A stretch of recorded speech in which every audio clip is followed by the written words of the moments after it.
Hello दोस्तों और स्वागत है आपका टोटल प्रेप यूपीएससी चैनल में। इसमें राइट नाउ आप देख रहे हैं पीटी 365 एनवायरनमेंट एंड इकोलॉजी। ठीक है, पीटी 365 की पूरी सीरीज को हम आने वाले 3-4 दिनों के अंदर में ही कवर कर लेंगे। बहुत सारे इंपॉर्टेंट करंट अफेयर्स के क्वेश्चंस आपको पता होना चाहिए। हर साल विजन आईएएस की पीटी 365 वाली मैगजीन से ज़रूर आते हैं। ठीक है, तो इसलिए मैं इसको इन सारी जो पीटी 365 डॉक्यूमेंट्स हैं उनको आने वाले 3-4 दिनों के अंदर हम कवर कर लेंगे। एग्जाम के जस्ट पहले हम इसको कवर कर रहे हैं ताकि आपके दिमाग में एकदम फ्रेश रहे, आपको इसको बार बार रिवाइज करने की जरूरत ना पड़े। वैसे इट इज एडवाइजेबल कि आप इसको 1-2 बार जरूर रिवाइज कर लें अपने एंड पे। ठीक है, इसके पहले कि हम आगे बढ़े प्लीज मेरे चैनल को सब्सक्राइब कर दीजिए और मेरी वीडियो को लाइक कर दीजिए। ठीक है, कमेंट करके मुझे बताइए कि क्लाइमेट चेंज से रिलेटेड कौन कौन से इंपॉर्टेंट प्रोटोकॉल्स आपकी जानकारी में है। ठीक है, मॉन्ट्रियल प्रोटोकॉल, क्योटो प्रोटोकॉल से रिलेटेड, ठीक है, इस तरह के कौन कौन से प्रोटोकॉल आपकी जानकारी में है, एक लिस्ट आप उसकी बना के कमेंट सेक्शन में डाल दीजिए। आपका भी रिवीजन हो जाएगा, जिन लोग पढ़ेंगे उनको भी याद हो जाएगा। चलिए अब वीडियो के अंदर चलते हैं। हम क्लाइमेट चेंज वाला सेक्शन कवर करेंगे। सबसे पहले ग्लोबल सिनेरियो की बात करते हैं। तो इसमें एमिशन गैप रिपोर्ट एक आई है, यूएन एनवायरनमेंट प्रोग्राम की एमिशन गैप रिपोर्ट जो है वो रिलीज हुई है। उसमें उन्होंने क्या बताया है, 10th एडिशन है ऑफ एमिशन गैप रिपोर्ट 2019 का। ठीक है, तो इसमें की फाइंडिंग क्या निकली है दिखते हैं। चलिए कि सबसे पहले रिपोर्ट बता रहा है gap between anticipated emission in 2030 and the level consistent with 1.5 degree Celsius and 2 degree Celsius targets of Paris Agreement। इस सेंटेंस का क्या मतलब है? ठीक है, 2030 में जो हम अभी एंटिसिपेट कर रहे हैं कि कार्बन डाइऑक्साइड और इस तरह की गैसेस का एमिशन जो होगा, जो इनका अमाउंट कितना एनवायरनमेंट में रिलीज किया जाएगा वो कितना होगा 2030 का, हम अभी से एक अनुमान लगा सकते हैं। ठीक है, प्लस हम उसको कंपेयर करेंगे किससे, हमने पेरिस एग्रीमेंट में बात किया था अगर हम चाहते हैं कि global temperature on an average 1.5 degree Celsius से इंक्रीज हो तो 2030 में एमिशन कितना होना चाहिए, या अगर हम उतना रेडिकल नहीं जाना चाहते और बोलते हैं कि हम ग्लोबल टेम्परेचर को चलो 2 डिग्री सेल्सियस से राइज होने देते हैं, ठीक है, तो कितना एमिशन होना चाहिए, कितना वॉल्यूम कार्बन डाइऑक्साइड और इस तरह की गैसेस का एमिशन होना चाहिए। ठीक है, इससे हम कंपेयर करेंगे 2030 के लेवल्स का, ग्रीन हाउस गैसेस का। ठीक है, तो इसमें हमको क्या पता चल रहा है, ग्रीन हाउस गैसेस एमिशन जो है they have risen at a rate of 1.5% per year in the last decade. ठीक है, हम इतने समय से देखिए क्लाइमेट चेंज के बारे में अब सजग हो चुके हैं। ग्रीन हाउस गैसेस एमिशन को कम करने की जगह वो फिर भी 1.5% की रेट से बढ़ी रही हैं। G20 the group of 20 nation जो सबसे तेजी से विकासशील जो अर्थव्यवस्थाएं हैं वो टुगेदर 78% एमिशन उन्हीं से होता है। देखिए पेरेटो प्रिंसिपल हर जगह एनालिसिस में फॉलो किया जाता है, 80-20 रूल। ठीक है, उसमें क्या होता है, देखिए जनरली कोई भी प्रॉब्लम का एनालाइज करेंगे देखेंगे कि 80% प्रॉब्लम 20% लोगों की वजह से है, या 20% कस्टमर्स की वजह से है, या 20% एरियाज में 80% बीमारियां फैली हुई हैं। इस तरह से ये पेरेटो प्रिंसिपल है, आप इसको एक बार गूगल करके देख सकते हैं। मेरे चैनल पे मैंने कई बार इसकी बात की है। हर जगह जब भी एनालिसिस होता है सबसे पहले पॉलिसी मेकर्स और बिजनेस मैनेजर्स, ठीक है, पॉलिटिकल लीडर्स, डॉक्टर्स, सब पहले पेरेटो प्रिंसिपल का इस्तेमाल करते हैं कि आइडेंटिफाई करते हैं एक छोटा 20% का ग्रुप जो कि 80% समस्या के लिए जिम्मेदार है। यहाँ आप देख सकते हैं 20 देश G20 नेशंस जो हैं वो कुल मिला के 78% एमिशन इन्हीं देशों से हो रहा है। यानी दुनिया के हर एक देश को जाके ये बोलने की बजाय कि आप लोग यार ग्रीन हाउस गैस का एमिशन मत करो, अगर इन 20 देशों को बोल दिया जाए कि आप जिस लेवल पे हो उसी लेवल पे रहो, तो आप देखेंगे कि ग्रीन हाउस गैसेस का एमिशन लगभग बढ़ना तो लगभग बंद हो गया है। और ये 78% यानी लगभग 80% एमिशन जो देश कर रहे हैं, अगर ये अपना एमिशन घटाएंगे तो दुनिया का एमिशन बहुत ज़्यादा घट जाएगा। इसमें भी 20 देशों में भी जो टॉप 4 एमिटर्स हैं, चाइना, यूएसए, यूरोपियन यूनियन और इंडिया, ये 55% का टोटल एमिशन इन्होंने कॉन्ट्रीब्यूट किया है पिछले 10 सालों में। ठीक है, डिफॉरेस्टेशन वगैरह का जो एमिशन है उसको छोड़ दिया जाए तो डिफॉरेस्टेशन का क्या एमिशन होता है, देखिए जो फॉरेस्ट होते हैं वो कार्बन सिंक के जैसे काम करते हैं। बहुत सारा कार्बन पेड़, जब बहुत सारे, एक तो पेड़ वैसे ही कार्बन अपने अंदर स्टोर करके रखते हैं और जब झुंड में होते हैं तो बहुत ज़्यादा कार्बन सेक्वेस्टर कर लिया जाता है फॉरेस्ट के द्वारा। जब आप जंगल काटते हैं तो ये जो कार्बन है ये एटमॉस्फेयर में रिलीज हो जाता है। तो उसके तो लैंड यूज चेंज कहा जा रहा है इसको, डिफॉरेस्टेशन वगैरह की वजह से जो एमिशन हुआ है उसको छोड़ भी दिया जाए तो फैक्ट्री वगैरह से और व्हीकुलर पॉल्यूशन जो होता है उसकी वजह से जो ग्रीन हाउस गैसेस का एमिशन है वो उसका 55% ये टॉप 4 देशों की वजह से है। ठीक है, चाइना, फिर EU के 28 जो देश हैं, इंडिया, मैक्सिको, रशिया और टर्की, ये अपना टारगेट मीट कर लेंगे 2030 तक। इनकी पॉलिसीज ऐसी हैं कि ये 2030 तक जो इनको टारगेट दिया गया है कि 2030 तक आपके ग्रीन हाउस गैसेस का एमिशन का लेवल इतना होना चाहिए, वो मीट कर लेंगे। They are well on their way. India, Russia और टर्की अपने टारगेट से ओवर परफॉर्म कर रहे हैं 15% से ज्यादा। ठीक है, जितना बोला गया है कम करो हर साल, उससे 15% ज्यादा ही हर साल कम कर रहे हैं। दुनिया हर साल अपना एमिशन 7.6% कम कर रही है, को कम करना है। 2020 से 2030 के बीच में अगर 1.5 डिग्री सेल्सियस टेम्परेचर बढ़ेगा, इस वाले गोल की तरफ हम चलते हैं। ठीक है, अभी जितने अनकंडीशनल कमिटमेंट्स पेरिस एग्रीमेंट के इंप्लीमेंट कर दिए गए हैं, वो सब इंप्लीमेंट कर भी दिए जाए तो भी टेम्परेचर जो है वो 3.2 डिग्री सेल्सियस से इंक्रीज हो जाएगा। यानी जितना हम ओके हैं, जितना हम कह रहे हैं कि ठीक है इतना बढ़ जाए टेम्परेचर तो हम लोग सह लेंगे, उसका डबल से भी ज्यादा 2030 तक टेम्परेचर बढ़ जाएगा। जो नॉन नेशनली डिटरमाइंड कंट्रीब्यूशन जो कहते हैं, जिसको एनडीसीज, उसमें जो उनको 5 गुना बढ़ाना पड़ेगा करंट लेवल, अगर आप चाहते हो 1.5 डिग्री सेल्सियस गोल को मीट करना। यानी कि अगर कुछ बहुत ही रेडिकल कदम नहीं उठाए गए तो नहीं हो पाएगा। 5 गुना ज्यादा हर देश अपना कमिटमेंट अगर बढ़ाएगा, तब जाके हम 1.5 डिग्री सेल्सियस का गोल मीट कर पाएंगे। तो अब समझिए कि अगर बहुत ज्यादा रेडिकल कुछ नहीं हो गया, बहुत ज्यादा रेडिकल कुछ हो गया, मतलब देखिए पहले दुनिया में आतंकवाद था, उनसे लोग डील करते थे, कई लोग कहते थे कि नहीं भाई उनकी बात भी तो सुन लो, है ना, वहाँ मानव अधिकारों का उल्लंघन मत करो वगैरह वगैरह। फिर सितंबर 11 की घटना हो गई, जब अमेरिका के वर्ल्ड ट्रेड सेंटर पे आतंकवादियों ने प्लेन ले जाके मार दिए, करीब 3000 निर्दोष लोग तुरंत के तुरंत मर गए वहाँ पे। ये जो पूरी घटना थी टीवी में कैप्चर हुई, दुनिया भर के लोगों ने इसे देखा, दुनिया भर में रोष फैल गया। उस दिन के बाद से अब दुनिया में आतंकवाद का कोई हिमायती नहीं बचा है। अब आतंकवादियों के मानव अधिकारों की बात करने वाला कोई नहीं बचा है। कोई अब दुनिया में आतंकवादियों को स्वतंत्रता सेनानी नहीं कहता है। एक इतनी बड़ी घटना हो गई, उसने पूरी दुनिया का नजरिया बदल दिया। क्लाइमेट चेंज से संबंधित भी कोई इसी तरह की घटना अगर होगी तो दुनिया में लोगों का नजरिया बदलेगा। वरना हम 2030 में भी जो यूपीएससी देंगे, इसी तरह विजन आईएएस का कागज पढ़ रहे होंगे और उसमें लिखा होगा कि भाई 3.2 डिग्री सेल्सियस से टेम्परेचर पिछले 10 साल में इंक्रीज हो गया है। ठीक है, चलिए ये तो थी न्यूज। इससे रिलेटेड जो खबरें हम बात करते हैं, यूएनईपी जिसने रिपोर्ट जारी की है। यूएनईपी क्या है? It is the leading global environment authority, United Nations की बॉडी है एनवायरमेंट के लिए, जो कि ग्लोबल एनवायरमेंटल एजेंडा को सेट करती है और एक तरह का environmental dimension of sustainable development का जो मामला यूनाइटेड नेशंस का, इसको कोहेरेंट इंप्लीमेंटेशन के लिए काम करती है। कुल मिला के यूनाइटेड नेशन की एनवायरमेंट से रिलेटेड मामलों की बॉडी है ये। इसका हेडक्वार्टर बहुत ही इंपॉर्टेंट पॉइंट है, नैरोबी केन्या में है। ठीक है, ये इसका जो खर्चा चलता है 95% वॉलंटरी कॉन्ट्रीब्यूशन से चलता है, यानी दान पे चलती है ये एजेंसी। ठीक है, इसके और क्या क्या पब्लिकेशंस है देखिए। आवर प्लैनेट नाम का इसका पब्लिकेशन है।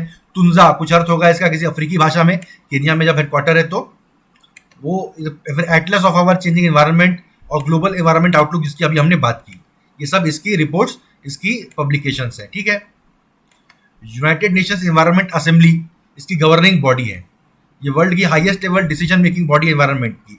ठीक है, अगर आपसे पूछा जाए which of the following is the world's highest level decision making body on the environment, उसमें UN Security Council, UN General Assembly वगैरह दिया हो तो आपको यूनाइटेड नेशंस एनवायरनमेंट असेंबली आपको नाम लेना है। ठीक है, इसमें क्या है, असेंबली नाम से ही समझ में आ रहा है कि दुनिया के हर 193 मेंबर जो स्टेट्स हैं यूनाइटेड नेशंस के, सब अपने प्रतिनिधि इस बॉडी को भेजते हैं। यूएनईपी जो है उसके सेक्रेटेरिएट भी है। बहुत सारे एनवायरमेंटल एजेंडा अग्रीमेंट के लिए अलग से उन्होंने सेक्रेटेरिएट मेंटेन किए हुए हैं, अलग से सचिवालय मेंटेन किए हुए हैं, उनके दफ्तर हैं अलग से, जैसे कन्वेंशन ऑन बायोलॉजिकल डाइवर्सिटी। ये सब आपको याद होना चाहिए। देखिए, सब आपको शंकर आईएएस की बुक्स आपने पढ़ के रखा होगा, बहुत इंपॉर्टेंट है। इसकी इंपॉर्टेंस को ओवरस्टेट नहीं किया जा सकता, इतनी इंपॉर्टेंट है। द सीबीडी है, convention on international trade in endangered species, Minamata convention on mercury. ठीक है, जापान की जगह मीनामाता, मछलियों में मर्क्यूरी पॉइजनिंग हो गया था उसके नाम पे, मीनामाता कन्वेंशन ऑन मर्क्यूरी है ये। Basel, Rotterdam and Stockholm conventions, बहुत इंपॉर्टेंट है ये सब, नाम सुनते ही याद आ जाना चाहिए। Vienna convention for the protection of ozone layer and the Montreal protocol, सबसे ज्यादा इंपॉर्टेंट है ओजोन लेयर के लिए मॉन्ट्रियल प्रोटोकॉल। ये तो उन चुनिंदा अग्रीमेंट्स में से एक है जो सफल भी हो रहे हैं। Convention on migratory species, the Carpathian convention, the subregional treaty to foster the sustainable development the protection of the Carpathian region. देखिए, यूरोप का लार्जेस्ट माउंटेन रेंज क्या है, यही सवाल पूछ दिया जाएगा तो 99% लोग नहीं बता पाएंगे। वो है कार्पेथियन रीजन। ठीक है, उसको प्रोटेक्ट करने के लिए अलग से एक कार्पेथियन कन्वेंशन बना है। ठीक, द बमाको कन्वेंशन, ये अफ्रीकन देशों का, अफ्रीका में हजार्डस वेस्ट ना इंपोर्ट हो सके उसके लिए जो उनका आपस का अग्रीमेंट है that is the Bamako convention. ये याद रखिए, ये लग रहा है बहुत इंपॉर्टेंट है, आ सकता है। तेहरान कन्वेंशन क्या है? Protection of the marine environment of the Caspian Sea, ठीक है। बाकी रामसर एग्रीमेंट भी वेटलैंड से रिलेटेड जो है ईरान में ही साइन किया गया था 1970s में, वो भी आपको याद होगा ही। यूएनईपी क्या अवार्ड देता है? Champion of the earth award देता है, यूनाइटेड नेशंस का हाईएस्ट एनवायरमेंटल ऑनर है, ठीक है। फिर यूएन एनवायरनमेंट जो है ये एक फाउंडिंग पार्टनर है ऑफ द सीड अवार्ड्स, ठीक है, जो कि इनोवेटिव स्मॉल स्केल और लोकली ड्रिवन एंटरप्रेन्योर्स को जो कि सोशल और एनवायरमेंटल बेनिफिट्स को अपने बिजनेस मॉडल में इंटीग्रेट करते हैं, उनको अवार्ड देता है, उनको सीड अवार्ड कहते हैं, ठीक है। ये इंपॉर्टेंट है, याद रखिए। Sasakawa prize, United Nations environment body का सासाकावा प्राइज है, जो कि इंडिविजुअल्स और ऑर्गेनाइजेशंस को रिकॉग्नाइज करता है जो कि इन्वायरमेंट और के प्रोटेक्शन और सस्टेनेबल डेवलपमेंट के प्रमोशन के लिए काम करते हैं, उनके लिए सासाकावा प्राइज दिया जाता है। फिर the faith for earth initiative, इन्होंने faith for earth initiative November 2017 में लॉन्च किया है। यह है जो strategically engage with faith based organization. देखिए, इनको समझ में आया कि एनवायरनमेंट की बात को दुनिया में कोई गंभीरता से ले नहीं रहा है। हाँ, धर्म को लोग गंभीरता से लेते हैं, अगर चर्च हो गए, ठीक है, मौलवी वगैरह हो गए, और हमारे यहाँ भी शंकराचार्य या इस तरह की बॉडीज हो गई, वो अगर इस बात को लेकर गंभीर हो जाएं और अपने फॉलोअर्स को कहें कि भाई आप लोग एनवायरनमेंट के मामले में ऐसा ऐसा करिए, तो शायद ये एजेंडा आगे बढ़ाने में बहुत सहायता मिले। तो उसके लिए उन्होंने फेथ फॉर अर्थ इनिशिएटिव चालू किया है to strategically engage with faith based organizations and partner with them to collectively achieve the sustainable development goals and fulfil the objectives of the 2030 agenda, ठीक है। इससे रिलेटेड न्यूज क्या है देखते हैं। United Nations environment finance initiative, ठीक है, उन्होंने क्या किया है, पार्टनरशिप हुई है यूएन एनवायरनमेंट और ग्लोबल फाइनेंशियल सेक्टर के बीच में, created in the wake of the 1992 earth summit, ठीक है। मुझे पूरा याद नहीं है, पर सीबीडीपी शायद इसी अर्थ समिट के बाद ही साइन की गई थी। तो इसके बाद ये यूएन एनवायरनमेंट और ग्लोबल फाइनेंशियल सेक्टर एक साथ आ गए हैं। तो ये जो फाइनेंशियल इनिशिएटिव है, इसके 215 मेंबर है from financial institutions, banks, investors वगैरह। ये हर 2 साल में एक ग्लोबल राउंड टेबल होल्ड करते हैं। ये पॉइंट याद रखने का है, हर साल नहीं करते, हर 2 साल में एक बार करते हैं। फिर इसका जो statement of commitment by financial institutions on sustainable development, ये रिप्रेजेंट करता है the backbone of the initiative. ये एक फाउंडिंग मेंबर है United Nations sustainable stock exchange का, ठीक है। एक सस्टेनेबल स्टॉक एक्सचेंज निकाला है उन्होंने, जो कि प्रिंसिपल फॉर रिस्पॉन्सिबल इन्वेस्टमेंट के आधार पर चलता है। United Nations conference on trade and development, UNCTAD कहते हैं जिसको, और यूएन ग्लोबल कॉम्पैक्ट। ये इतना आपको सोचने की जरूरत नहीं है, इतना याद रखिए कि सस्टेनेबल स्टॉक एक्सचेंज नाम से ही समझ में आ रहा है कि एक तरह से सस्टेनेबल एनवायरनमेंट, इस तरह की चीजों से संबंधित कुछ स्टॉक एक्सचेंज यहाँ पर होता है। दुनिया भर से 11 देशों से 20 इंस्टीट्यूशनल इन्वेस्टर्स जो हैं, उनको इन्वेस्टर पायलट ग्रुप कहा जाता है। उन्होंने यूएन एनवायरनमेंट फाइनेंस इनिशिएटिव ने उनको कन्वीन किया और उन्होंने एक रिपोर्ट बनाई कि इन्वेस्टर समझ पाए कि कंपनीज को क्या रिस्क है क्लाइमेट चेंज से। देखिए, जैसे पहले इन्होंने फेथ बेस्ड ऑर्गेनाइजेशंस को अपने साथ इंगेज किया, पूरा लोग यार धर्म को ज़्यादा सीरियसली लेते हैं, तो धार्मिक संगठनों को अपने साथ लाया जाए। वैसे उन्होंने देखा कि फाइनेंस को लोग ज़्यादा गंभीरता से लेते हैं, पैसों के जो मामले होते हैं उनको लोग ज़्यादा सीरियसली लेते हैं। तो ये क्या कर रहे हैं, फाइनेंशियल कंपनीज को अपने साथ ला रहे हैं और उनको बता रहे हैं कि दुनिया भर की बिजनेस कम्युनिटी को बताओ कि अगर क्लाइमेट चेंज हुआ, ग्लोबल वार्मिंग हुई, पोलर आइस कैप्स मेल्ट हुए, नई नई बीमारियां फैलने लगी और क्लाइमेट रेफ्यूजीज जगह जगह कई शहरों को स्टॉर्म करने लगे, अगर तो आपके बिजनेसेस के लिए भी ये अच्छा नहीं होगा। तो यानी जो बिजनेसेस हैं उनके हित में है कि वो सरकारों पे, राजनेताओं पे दबाव डालें कि वो इन्वायरमेंटल एजेंडा को पुश करें, इन्वायरमेंट को गंभीरता से लें। और आपको पता है कि बिजनेसेस जो हैं वो पॉलिटिशियंस को चंदा देते हैं चुनावों के लिए, तो उनकी बात ज़्यादा गंभीरता से ली जाती है, ठीक है। तो एक तरह से बहुत ही मतलब एक लास्ट डिच एफर्ट वो कर रहे हैं, हर संभव प्रयास कर रहे हैं। फिर इससे रिलेटेड एक और इन्फॉर्मेशन है, भारत का नेशनली डिटरमाइंड कंट्रीब्यूशन, यानी हर देश अपना, हम क्या करेंगे क्लाइमेट चेंज को रोकने के लिए, हम क्या करेंगे, हर देश खुद ही तय करता है। क्योंकि ये बहुत बड़ा मुद्दा हो जाता है ना कि भाई यूनाइटेड नेशंस कौन होता है हमें बताने वाला, है ना। तो इस तरह की बात नहीं है, आप खुद डिसाइड करिए आप क्या करेंगे। तो इसको नेशनली डिटरमाइंड कंट्रीब्यूशन कहा जाता है। तो इंडिया का जो एनडीसी टारगेट है वो क्या है कि अपने intensity of GDP, emission intensity of GDP पर डॉलर जीडीपी जब बढ़ता है तो उसमें कितना हम ग्रीन हाउस गैस एमिशन करते हैं, वो एमिशन इंटेंसिटी ऑफ जीडीपी कहलाता है। इसको या 1% से 1% से जब जीडीपी बढ़ता है तो कितना एमिशन होता है, उसको 33 to 35% हम कम कर देंगे 2030 तक। 35% compare to what, compare to the 2005 level, ठीक है।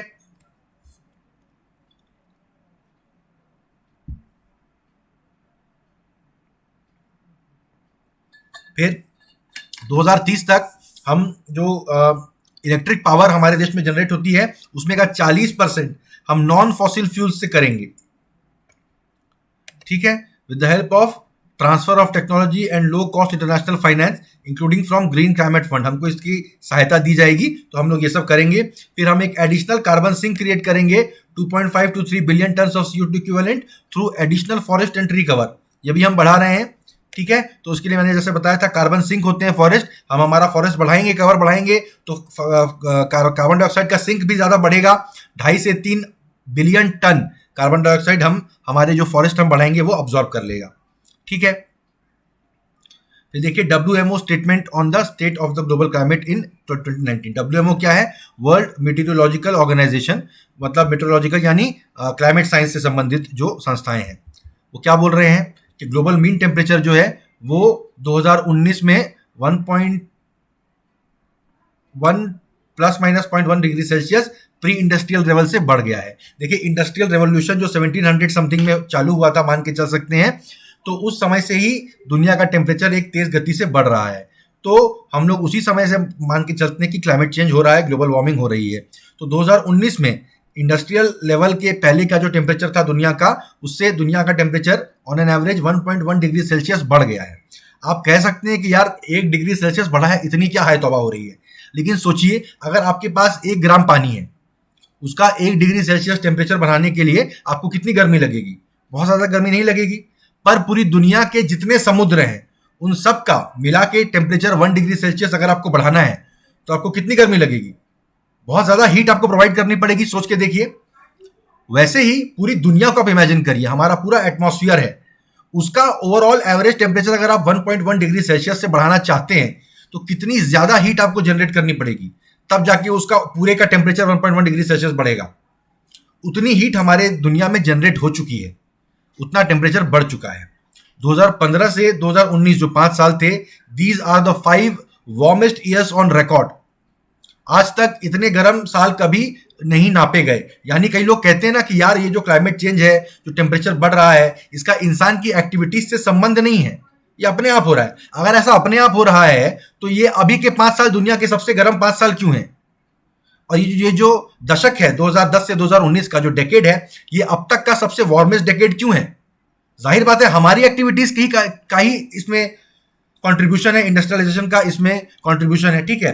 फिर global atmospheric concentration of green house gases, average global atmospheric concentration of carbon dioxide 2018 में कितना था? ये 407.8 पार्ट्स पर मिलियन था, which was 147% of pre industrial level, ठीक है।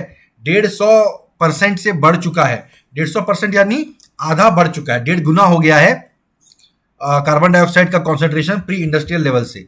मीथेन और नाइट्रस ऑक्साइड तो देखिए, मीथेन तो बाप रे 260% लगभग हो चुका है, 2.5 गुना से भी ज्यादा हो चुका है, और 123% ऑफ प्री इंडस्ट्रियल लेवल्स यानी नाइट्रस ऑक्साइड भी 23% बढ़ चुका है। सी आइस जो है बहुत कम दिखी अंटार्कटिका और आर्कटिक दोनों में। सी आइस से हमको पता चलता है कि वहां पर देखिए जो भी एकदम एक्सट्रीम टेम्परेचर वाली जगह हैं वहां पर क्लाइमेट चेंज का फर्क पहले पता चलेगा। मान लीजिए एवरेज सा टेम्परेचर इंडिया में जैसे है, एक साल गर्मी थोड़ी ज्यादा पड़ गई, उतना समझ में नहीं आएगा क्लाइमेट पर उसका असर, है ना। उसके पेड़ पौधे वगैरह 1 डिग्री सेल्सियस टेम्परेचर बढ़ गया तो झेल लेंगे, पर जहां बहुत ठंड है, जहां साल भर बर्फ जमी रहती है, वहां आधा डिग्री सेल्सियस भी अगर टेम्परेचर बढ़ गया, काफी बर्फ पिघल जाएगी वहां पे।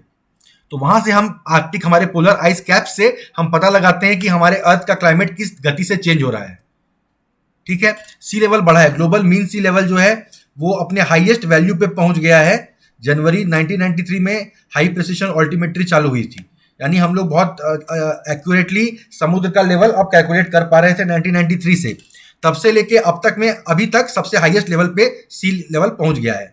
ओशियन का एसिडिफिकेशन बढ़ रहा है। क्यों बढ़ रहा है? जैसे एटमॉस्फेयर में कार्बन डाइऑक्साइड बढ़ रहा है तो उसको बॉयल्स लॉ कहते हैं। कौन सा लॉ कहते हैं? कि जिसके तहत क्या हो रहा है कि एटमॉस्फेरिक प्रेशर बढ़ रहा है तो एटमॉस्फेरिक गैसेज समुद्र में ज्यादा घुल रही हैं। तो कार्बन डाइऑक्साइड जब समुद्र में ज्यादा घुल रहा है तो समुद्र का पानी ज्यादा एसिडिक हो रहा है। तो 2009 से 2018 के दशक में समुद्र ने, ओशियन ने करीब 23% global emission of carbon dioxide को ऑब्जॉर्व कर लिया, ठीक है। तो उसमें एटमॉस्फेरिक कॉन्सेंट्रेशन तो उतना नहीं बढ़ा, लेकिन CO2 जो सी में गया उसने उसके pH को डिक्रीज कर दिया, यानी उसकी एसिडिफिकेशन को बढ़ा दिया। ठीक है। ये जाहिर बात है मरीन इकोलॉजी के लिए ये बात बिल्कुल अच्छी नहीं होगी। इससे दुनिया भर के क्लाइमेट पर असर पड़ेगा, जो मछलियां पकड़ते हैं समुद्री जीवन पे असर पड़ेगा इसका। तो ओपन ओशियन सोर्सेज से पता चला है कि पिछले 20 से 30 साल में एक एवरेज पीएच में क्लियर डिक्रीज हुआ है, यानी समुद्र पिछले 20 से 30 साल में समुद्र का पानी बराबर एसिडिक होता चला गया है। ये सब बात की है WMO ने, वर्ल्ड मेट्रोलॉजिकल ऑर्गेनाइजेशन ने। अब ये क्या है? ये एक इंटर गवर्नमेंटल ऑर्गेनाइजेशन है। 193 मेंबर स्टेट और टेरिटरीज, जो यूनाइटेड नेशन के सारे सदस्य देश हैं, सब इसके मेंबर हैं। यूनाइटेड नेशंस की क्लाइमेट साइंस से संबंधित स्पेशलाइज्ड ये एक ऑर्गेनाइजेशन है, एजेंसी है, ठीक है। ये जेनेवा स्विट्जरलैंड में इसका हेडक्वार्टर है। जैसे UNEP का केन्या में हेडक्वार्टर था, इसका हेडक्वार्टर स्विट्जरलैंड में है, जेनेवा में, ठीक है।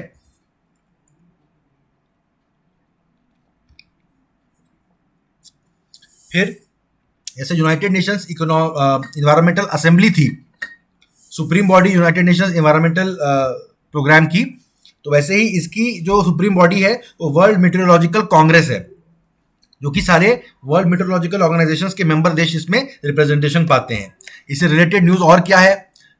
वर्ल्ड मेट्रोलॉजिकल ऑर्गेनाइजेशन ने एक हाई माउंटेन समिट कन्वीन कराया है जिनेवा में अपने हेडक्वार्टर में, ठीक है, हाई माउंटेन समिट।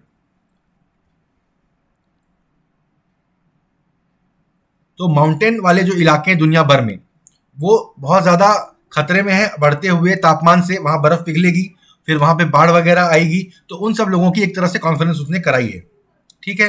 फिर एक और इंपॉर्टेंट MCQ के लिहाज से बहुत इंपॉर्टेंट पॉइंट है कि मोना लोआ ऑब्जर्वेटरी है, ठीक है, जो कि बहुत सारी चीज़ों को ऑब्जर्व करती है, WMO का पार्ट है। तो बता रही कि global concentration of carbon dioxide in the atmosphere 415 parts पर मिलियन पार कर चुका है। कीलिंग कर्व किसको कहते हैं?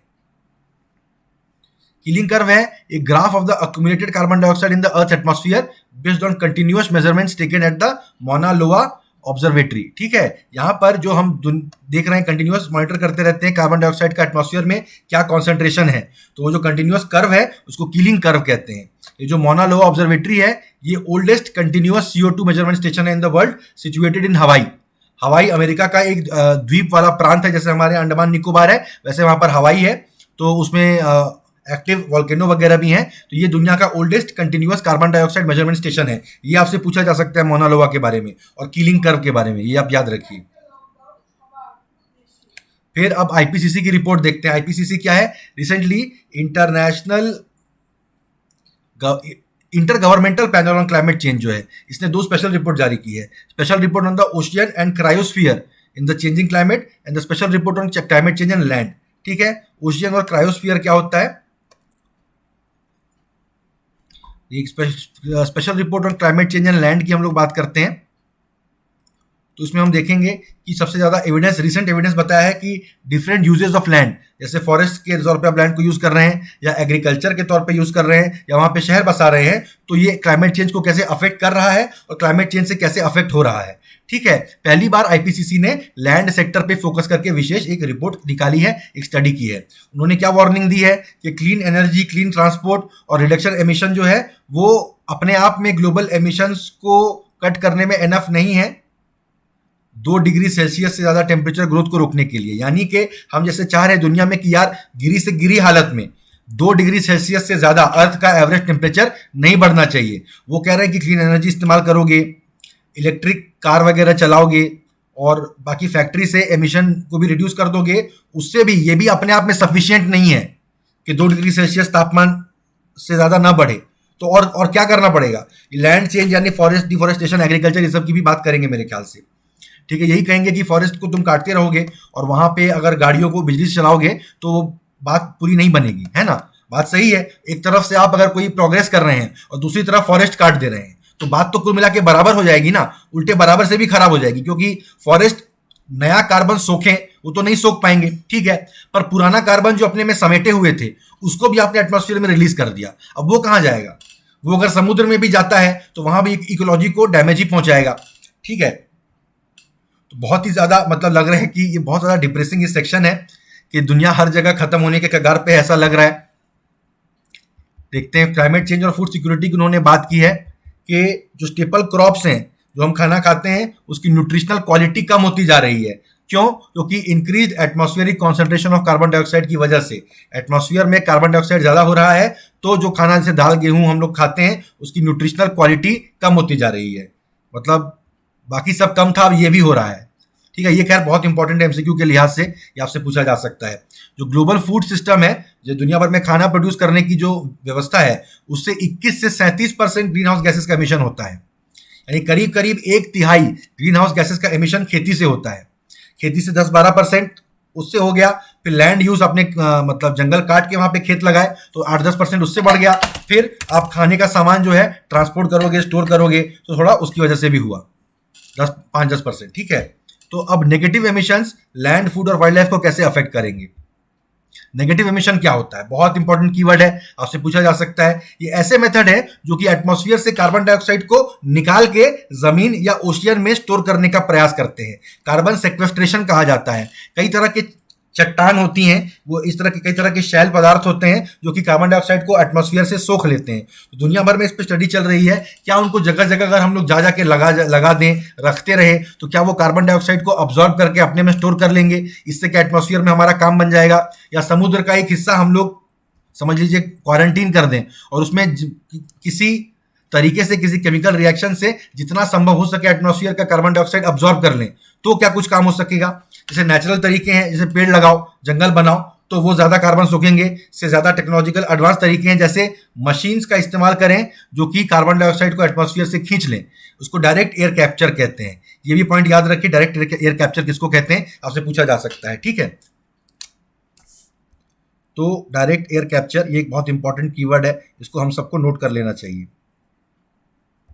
फिर देखते हैं कि many of the modern pathways for limiting global warming to 1.5 degrees Celsius rely heavily on a technique called bioenergy with carbon capture and storage। ठीक है, ये बहुत इंपॉर्टेंट, ये अगेन एक कीवर्ड हमको मिल रहा है, BECCS इसको बोलते हैं। ये क्या है? बायो एनर्जी हम बनाएंगे कार्बन को कैप्चर करके और स्टोर करके। तो ये टेक्निक क्या करती है? ऐसी क्रॉप्स उगाती है, उनसे एनर्जी बनाती है, और उसके बाद जो CO2 एमिशन होता है उस एनर्जी के बनने से उसको एटमॉस्फेयर में रिलीज ना करके ग्राउंड या सी में स्टोर कर देते हैं। ठीक है, बहुत इंपॉर्टेंट पॉइंट है, बहुत सारे इंपॉर्टेंट पॉइंट्स निकल के आ रहे हैं इसमें से। फिर एक चलिए, अब तो लैंड यूज की बात हो गई। Special report on the ocean and cryosphere in a changing climate की बात करते हैं। ये कवर करता है how the ocean and cryosphere have and are expected to change. कैसे चेंज हुआ है ओशियन और क्रायोस्फीयर? क्रायोस्फीयर किसको कहते हैं? जो अर्थ का फ्रोजन कंपोनेंट है, जो पोलर आइस कैप्स की हम बात कर रहे थे और माउंटेन एरियाज की बात कर रहे थे, विच आर एट और below the land and ocean surface. Ocean surface के नीचे भी फ्रोजन कंपोनेंट है। ठीक है, तो यानी जहां पर भी बर्फ जमी हुई है उसकी हम बात कर रहे हैं। Snow, glacier, ice sheet, ice shelf, ये सब। क्रायोस्फीयर क्या होता है ये भी आपसे पूछा जा सकता है, ये इंपॉर्टेंट कीवर्ड है। तो focus area of the report देखते हैं क्या है। इसमें जो जो इंपॉर्टेंट पॉइंट देखिए, सीजनली फ्रोजन ग्राउंड भी क्रायोस्फीयर में आता है, यानी जो ठंड के मौसम में वहां जम जाती है जमीन बर्फ से, उसको भी हम इंक्लूड करते हैं क्रायोस्फीयर में, भले गर्मी के मौसम में फिर बर्फ वहां पिघल जाती हो। तो फोकस एरिया क्या था? High mountain region. देखिए, हाई माउंटेन रीजन अब इन्वायरमेंट वालों का जो है एक फोकस एरिया बन गया है। अभी तक सिर्फ पोलर आइस कैप्स की बात करते थे, या समुद्र के तट में रहने वाले शहरों की बात करते थे, या द्वीप राष्ट्रों की बात करते थे कि समुद्र का लेवल बढ़ेगा तो ये सब डूब जाएंगे करके। पर अब हम हाई माउंटेन रीजन की भी बात कर रहे हैं, वहां पर भी हम ध्यान दे रहे हैं। ग्लेशियर जो है एंड ऑफ द सेंचुरी तक बोल रहे हैं कि उनका मास 18% कम हो जाएगा कंपेयर टू 2015 लेवल्स। गंगा नदी जो हमारी इतनी पवित्र नदी है, हमारी संस्कृति की इतनी ज्यादा सम्मानित नदी है गंगा नदी, वो भी एक ग्लेशियर से ही निकलती है। ठीक है, एक प्रोनाउंस्ड इम्बैलेंस है between current glacier mass and climate. Glaciers will continue to melt even with no further climate change. आप समझ रहे हैं, क्लाइमेट इतना चेंज हो चुका है कि ग्लेशियर उसकी वजह से मेल्ट हो रहे हैं, पर जितना मेल्ट हो जाना चाहिए धीरे धीरे मेल्ट हो रहे हैं। तो अब अगर 1 डिग्री सेल्सियस 0.1 डिग्री सेल्सियस भी टेम्परेचर नहीं बढ़ा तो भी ग्लेशियर तब तक मेल्ट होते रहेंगे जब तक करंट टेम्परेचर के साथ इक्विलिब्रियम में ना आ जाए। समझ रहे हैं? मान लीजिए आपके हाथ में बहुत सारी बर्फ है और अचानक से आप धूप में खड़े हो जाएं, तो 1 सेकंड में सारा बर्फ पानी नहीं बन जाएगा, धीरे धीरे पिघलते रहेगा, लेकिन अंततः वो पानी बनेगा। भले आप धूप से और ज्यादा गर्मी में ना जाएं, फिर भी वो पूरी बर्फ पिघल जाएगी। तो ग्लेशियर काफी सारे और मेल्ट होंगे, भले टेम्परेचर और न भी बढ़े। ये बहुत बहुत ज्यादा हमारे लिए चिंता का विषय है। फिर अर्थ के पोल्स में जो सी आइस है, आर्कटिक वगैरह में पोलर आइस कैप तो है ही है, पर उनका आइस शेल्फ आइस की एक रैक निकलती है समुद्र के तरफ। वो कितने दूर तक जाती है उससे हमें पता चलता है कि अभी वहां पे ग्लोबल वार्मिंग का, टेम्परेचर का, क्लाइमेट चेंज का क्या सिनारियो है। फिर इस पे देखिए हम एक आर्कटिक एम्प्लीफिकेशन पे आते हैं। आर्कटिक एम्प्लीफिकेशन क्या है कि आर्कटिक का जो सरफेस एयर टेम्परेचर है पिछले 2 दशकों में वो दुनिया के एवरेज से डबल या उससे भी ज्यादा रेट से इंक्रीज हुआ है। जैसा कि मैंने आपको बताया वो बहुत ज्यादा क्लाइमेटिकली सेंसिटिव जगह है जहाँ पे कि इतने एक्सट्रीम टेम्परेचर पाए जाते हैं। तो दुनिया में जितना भी असर होगा क्लाइमेट चेंज का उसका कई गुना ज्यादा असर इन जगहों पर देखने को हमको मिलेगा। तो इस वजह से ये बहुत ज्यादा खतरनाक ये मामला है। प्लस आर्कटिक एम्प्लीफिकेशन बहुत ही इंपॉर्टेंट कीवर्ड बन जाता है, हमको बिल्कुल पता होना चाहिए इसकी डेफिनेशन। आर्कटिक इलाके में आर्कटिक सरफेस का जो टेम्परेचर है वो ग्लोबल एवरेज से डबल या उससे ज्यादा तेज गति से बढ़ रहा है, इसको आर्कटिक एम्प्लीफिकेशन कहते हैं। ठीक है, ये it stems from the rapid loss of sea ice cover in the region, जिसकी वजह से एल्बेडो वहां का कम हो रहा है। एल्बेडो क्या है, ज्योग्राफी में आप सबने पढ़ रखा है, उसमें हम यहाँ पर अभी बात नहीं करेंगे। फिर आर्कटिक की तुलना में अंटार्कटिक कॉन्टिनेंट जो है इसमें less uniform air temperature change हुआ है over the past 30 to 50 years. ठीक है, इसमें वेस्ट अंटार्कटिका में टेम्परेचर बढ़ा है और ईस्ट अंटार्कटिका में टेम्परेचर में कोई खास चेंज हुआ नहीं है। ये भी बहुत इंपॉर्टेंट पॉइंट है कि वेस्ट ईस्ट अंटार्कटिका में टेम्परेचर खास कोई चेंज क्यों नहीं हुआ है, क्योंकि अंटार्कटिक सी आइस में अंटार्कटिक एरिया में समुद्र में कितनी दूर तक आइस फैला हुआ है वो थोड़ा अलग अलग है मामला वहां पे। ठीक है, फिर वहां पे फिर मेरीडियोनल विंड्स चलती हैं जो कि नॉर्थ से साउथ चलती हैं या साउथ से नॉर्थ चलती हैं, तो ये भी वहां पे टेम्परेचर को यहाँ वहां डिस्ट्रीब्यूट करने में काम करती हैं शायद। तो आपको ये याद रखना है कि आर्कटिक में हालांकि मतलब एक इक्वल तरीके से टेम्परेचर बढ़ रहा है, पर अंटार्कटिका में वेस्ट अंटार्कटिका में टेम्परेचर बढ़ रहा है पर ईस्ट अंटार्कटिका में कोई खास फर्क आया नहीं है। ठीक है, फिर अंटार्कटिका में जो surface temperature human cost warming की वजह से ज्यादा बढ़ नहीं रहा है, क्योंकि because of southern ocean circulation. ठीक है, जो कि वहां पे सदर्न ओशियन सर्कुलेशन जो है सरफेस की हीट को नीचे ट्रांसपोर्ट कर देता है। तो ये बहुत इंपॉर्टेंट पॉइंट है कि सदर्न ओशियन सर्कुलेशन एक इंपॉर्टेंट फैक्टर है, क्योंकि अंटार्कटिका के टेम्परेचर के बहुत ज्यादा न बढ़ने का कारण वो बन रहा है। Which of the following are the causes for the Antarctic temperatures not changing significantly? इसमें आपको 2-3 ऑप्शन दिया जाएगा। मेरीडियोनल विंड्स एक करेक्ट ऑप्शन है, फिर सदर्न ओशियन सर्कुलेशन ये भी एक करेक्ट ऑप्शन है, फिर the different levels of Antarctica sea ice levels formation या एक्सटेंशन इनटू द सी ये भी एक करेक्ट आंसर है। ठीक है, कि ग्रीनलैंड का जो आइस शीट है वो अपना mass twice the rate of Antarctic के रेट पे लूज कर रहा है। ठीक है, ग्रीनलैंड में मेल्टिंग जो है 5 गुना बढ़ गई है इंडस्ट्रियल टाइम्स के पहले के लेवल से, यानी उसके पहले भी आइस मेल्ट हो रहा था लेकिन अब 5 गुना बढ़ गया है। ठीक है, तो Greenland is the largest terrestrial contributor to global sea level rise, ये आपको याद रखना है। फिर फाइटोप्लैंक्टॉन्स यानी माइक्रोस्कोपिक वैसे ऑर्गेनिजम्स जो कि प्लांट के जैसे हैं, जो धूप से अपनी बॉडी में क्लोरोफिल जैसे कुछ बनाते हैं, एनर्जी वैसे बनाते हैं। जू प्लैंक्टॉन्स और फाइटोप्लैंक्टॉन्स होते हैं। जू प्लैंक्टॉन्स एनिमल्स को रिजेंबल करते हैं एंड फाइटोप्लैंक्टॉन्स जो है वो प्लांट्स को रिजेंबल करते हैं। उस पूरे ओशियन के जो फूड चेन के एकदम सबसे नीचे के लेवल के ये होते हैं। ठीक है, तो इनमें जो ब्लूम होता है यानी बीच बीच में इनकी जनसंख्या में उछाल आता है, वो साल में अब पहले जल्दी होने लग रहे हैं और ऑटम यानी शरद ऋतु में भी होने लग रहे हैं, जो कि आर्कटिक वाटर्स में पहले नहीं देखा जाता था। पहले आर्कटिक वाटर्स का पानी शरद ऋतु में इतना ठंडा होता था कि उसमें फाइटोप्लैंक्टन्स नहीं पनप पाते थे, पर अब जो देखा जा रहा है कि वो शरद ऋतु में भी पनप रहे हैं। परमाफ्रॉस्ट किसको कहते हैं? परमाफ्रॉस्ट कहते हैं, देखिए, ग्राउंड जो जिसमें सॉइल या रॉक जिसमें आइस और फ्रोजन ऑर्गेनिक मटेरियल है उसको परमाफ्रॉस्ट कहते हैं। कुल मिला के समझिए कि जमीन थोड़ी सी दलदली, थोड़ी सी पानी वाली जमीन थी, वहां पर अगर आइस जम जाए तो कैसा रहेगा, उसको परमाफ्रॉस्ट कहते हैं। तो बिलो जो कम से कम 2 साल तक परमाफ्रॉस्ट जमी रहे। ठीक है, तो नॉर्दर्न हेमिस्फीयर जो है उसमें परमाफ्रॉस्ट जो है 3 गुना ज्यादा है अंटार्कटिका की तुलना में। ये भी एक कारण है कि अंटार्कटिका में टेम्परेचर उतना ज्यादा वेरी नहीं कर रहा है, उसका ज्यादा असर हमको नहीं दिख रहा है। परमाफ्रॉस्ट में अप्रोक्सीमेटली अर्थ के एटमॉस्फेयर पे, अरे ये देखिए कितनी खतरनाक यहाँ पे स्थिति जा रही है, एक के बाद एक खतरनाक चीजों को हम यहाँ पे पढ़ते जा रहे हैं। परमाफ्रॉस्ट बहुत ज्यादा दुनिया का ऐसा हिस्सा है जमीन का जिसमें कि पानी, ऑर्गेनिक मटेरियल वगैरह जम जाता है, बर्फ जैसा बन जाता है। ठीक है, अब उसमें अर्थ के एटमॉस्फेयर में जितना कार्बन डाइऑक्साइड है, परमाफ्रॉस्ट में उसका दुगुना कार्बन डाइऑक्साइड है, कार्बन वहां पे जमा हुआ है।